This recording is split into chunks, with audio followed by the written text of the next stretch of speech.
ఇంటికి పోతున్నావా? మంచిగా అయినావా? కాలు నొప్పి తగ్గిందా? తగ్గిరా? కాలు నొప్పి తగ్గిందా?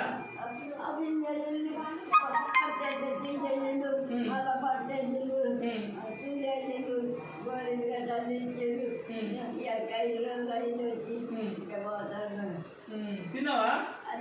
ఏం తిన్నావు? ఎన్ని సరిపోయిందా? ఇంటికాడ ఏం తింటావు?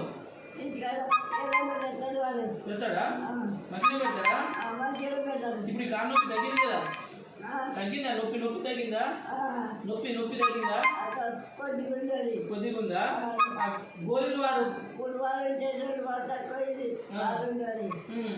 గోళీలు ఇస్తా, గోళీలు వాడు. గోళీలు వాడు, మందులు ఇంటికి పోయినాకనే.